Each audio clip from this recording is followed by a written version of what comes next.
With us now, one of the first people to ring the alarm bells, California Congressman John Garamendi, member of the House Armed Services Committee. It's good to see you, sir. So what's worse, the Chinese Communist Party or a bunch of billionaires trying to create Pleasantville? Leland, why does somebody want to phone me? Leland, hey, look, it may be Flannery and Associates. They want to buy your land. You've got a farm. I do have a ranch, but it's not anywhere near there, although our home is not so far away. The concern has always been Travis Air Force Base, as you correctly pointed out. Travis Air Force Base is a critical national security issue, and it is surrounded. Now, the question really comes down to these characters are talking about doing an initiative. They put out a bogus push poll earlier this week that basically says they're going to promise pie in the sky, a wonderful utopian, and they're going to do an initiative to make it happen. That means they're going to override the local protections that are in place for Travis Air Force Base. And you're showing it on the map. Those little red boxes are heavily impacted by some very severe restrictions that prevent development and other kind of activities that would somehow degrade or harm Travis Air Force Base, electronic or other kinds of methods they might be able to use there. The result of all this is that problem has not been solved. I like the way you put it. Wherever the money's coming from, the underlying problem of securing Travis Air Force Base remains. Also, this organization has been just plain nasty. They have forced people off of their lands. They have sued farmers, generational farmers, for not selling their land because they wanted to.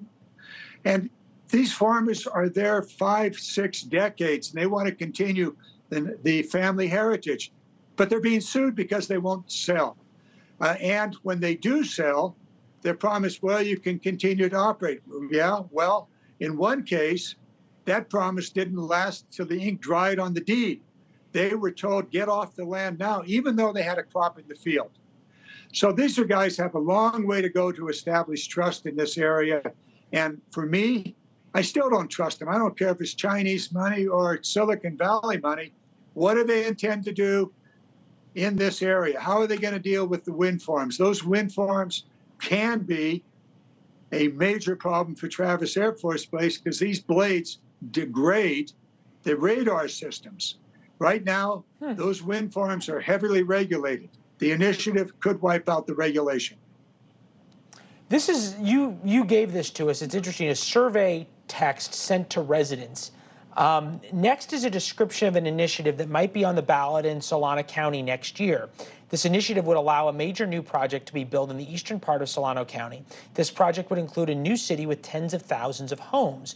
So Flannery's been doing this for 5 or 6 years. They've been very secretive about it. To their I guess to be fair, we should say, no foreign person or group holds any significant interest or financial control over Flannery, either now or at the time any land purchase made by Flannery. So that's their lawyers, and they've said, hey, look, we want to invest in the city and believe in all these things, and don't worry about us.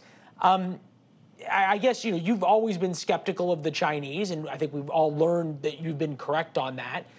I feel like people in California have learned to be skeptical of these kinds of land speculators who buy things up secretly and then promise utopia.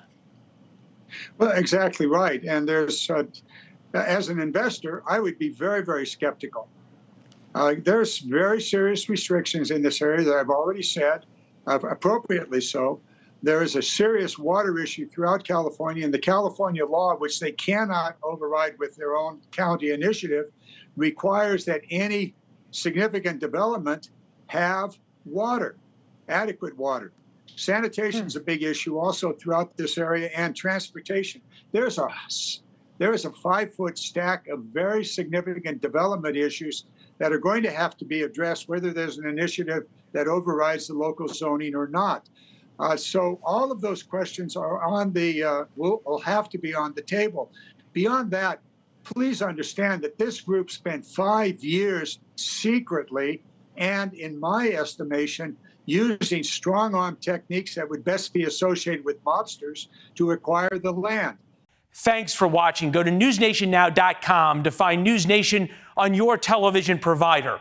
And don't forget to subscribe. Click the red button to get more of NewsNation's fact-driven, unbiased coverage.